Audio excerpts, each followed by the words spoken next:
Buya, maaf saya mau klarifikasi aja supaya tadi kan saya tanya soal yang bid'ah itu di luar yang diajar Nabi pada zaman Nabi itu bid'ah, banyak yang bicara seperti itu.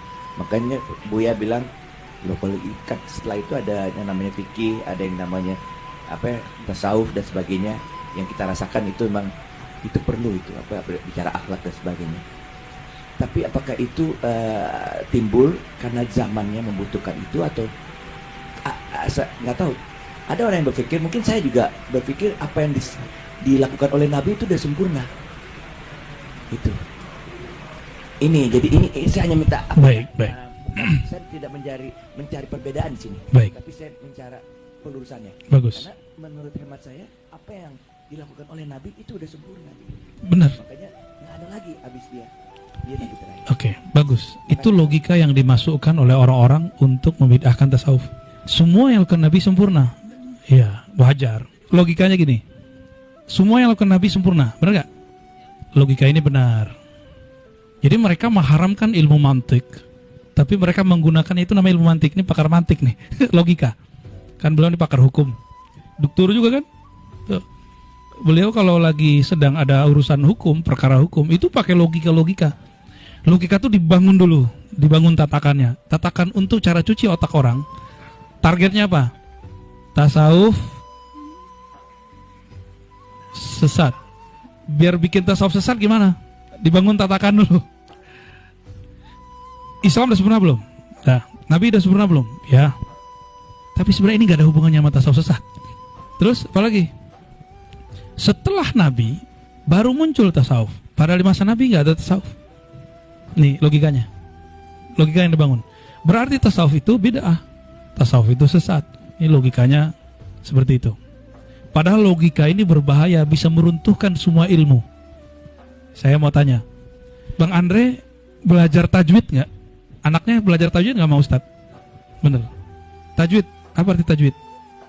Pakai kitab apa Ustadz? Iqra. Anggap Iqra ya.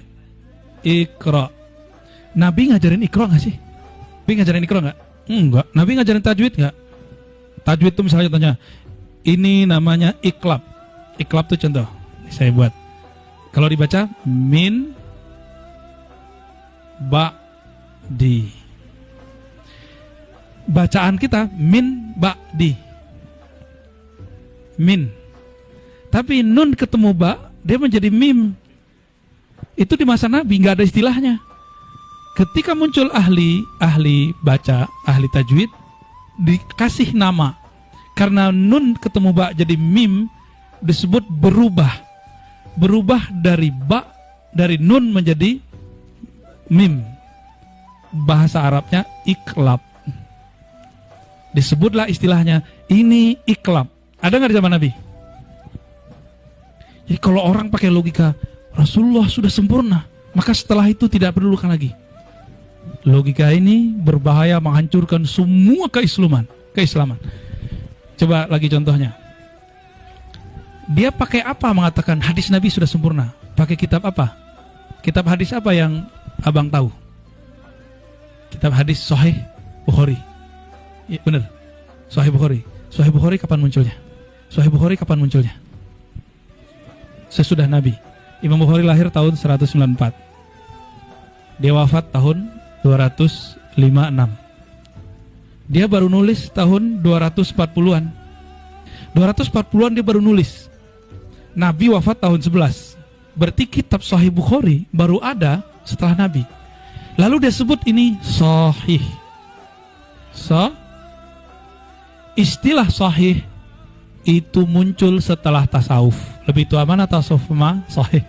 Lebih tua tasawuf. Jadi kalau hitung-hitungan tua, lebih tua tasawuf.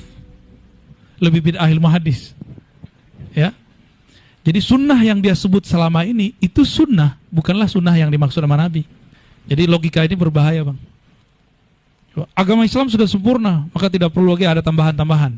Logikanya benar. Itu agama Islam menurut Allah dan Rasul.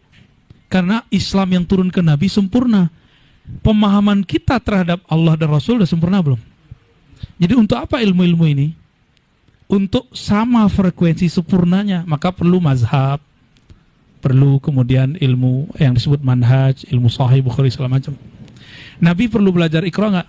Batasa, baba, bibi, bubu, aduh, nggak perlu deh Nabi belajar begituan. Supaya bacaan kita benar, kita ngajarin anak begitu loh. Karena Nabi nggak perlu. Gitu bang. Ini cuma analog ya. Kalau pakai dalil yang lebih banyak bisa pusing dar.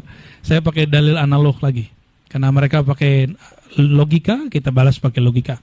Padahal aslinya mereka mengharamkan logika. Imamnya bernama Ibnu Taimiyah mengharamkan logika. Dia punya kitab judulnya Ar-Raddu 'alal Mantiqiyin, menolak ahli logika. Tapi kok giliran untuk membatalkan tasawuf pakai logika? Itulah logika